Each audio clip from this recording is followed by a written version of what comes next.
ಹಾಗೇ ಮಾತನಾಡಿದೆ. ಮಾತನಾಡುವುದು ಕಷ್ಟಕರವಾಗಿದೆ. ಲಕ್ಷ್ಮೀದೇವಿಯ ಅಹಂಕಾರವು ಮಿತಿ ಮೀರುತ್ತಿರುವುದು. ನಾರಾಯಣನ ಸನ್ನಿಧಿಯಲ್ಲಿ ಹೀಗೆಲ್ಲ ಮಾತನಾಡಬಾರದು ತಾಯಿ. ಓಹೋ, ಈ ನಾರಾಯಣನು ನೀನು ಒಂದೇ ವಂಶದವರಿರಬೇಕು.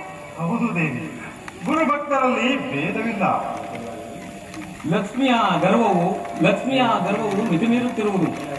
ಮಿತಿ ಮೀರುವುದೇನು ನಾರದ? ಕೇಳು. ಧೈರ್ಯ ಲಕ್ಷ್ಮಿಯು ನಾ, ಧರ್ಮ ಲಕ್ಷ್ಮಿಯು ನಾ, ಒಳ್ಳೆ ಜಗಕ್ಕೆಲ್ಲ ಸಿರಿಯ ಧರ್ಮದಾತೆಯು.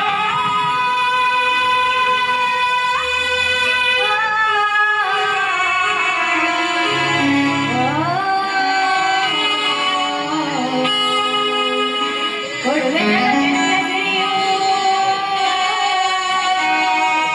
ಒಳ್ಳೆ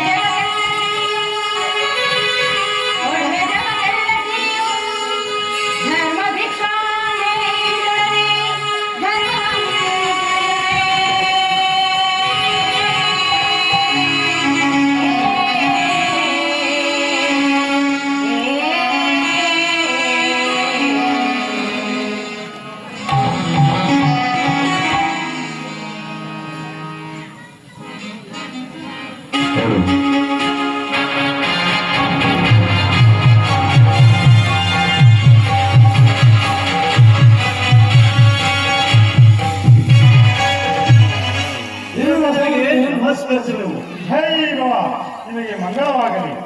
ಈ ಪೀಠದಲ್ಲಿ ಕುಳಿತುಕೊಳ್ಳಿ. ಭಾಗವದು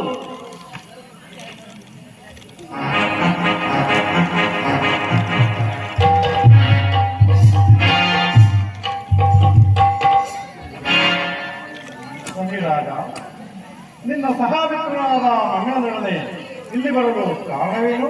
ಜನಾರ್ದನ, ಜಗತ್ತಿನಲ್ಲಿ ಧನಿಕರಿಗೆ ಧರ್ಮದ ರೂಪವೇ ಇಲ್ಲದಂತಾಗಿದೆ.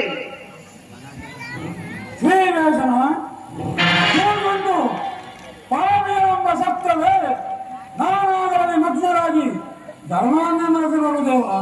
ಅದಕ್ಕೆ ಈ ಪರಮಾತ್ಮನ ಪಕ್ಕದಲ್ಲಿ ಕುಳಿತಿರುವ ಈ ಲಕ್ಷ್ಮಿಯೇ ಕಾರಣಗಳು. ಏನು ಹೇಳಿದೆ ನಾರದ? ಇದಕ್ಕೆ ತಾನೇ ನೀನು ಕೈಯಲ್ಲಿ ತಂಬೂರಿಯನ್ನು ಹಿಡಿದುಕೊಂಡು ನಿಂತಲ್ಲಿ ನಿಲ್ಲಲಾಗದೆ ತಿರುಗುವ ಭಿಕ್ಷುಕನಾಗಿರುವೆ. ನಿನಗೇಕೆ ಬೇಕು ಬಡಜೋಗಿಗೆ? ಆಭರಣದ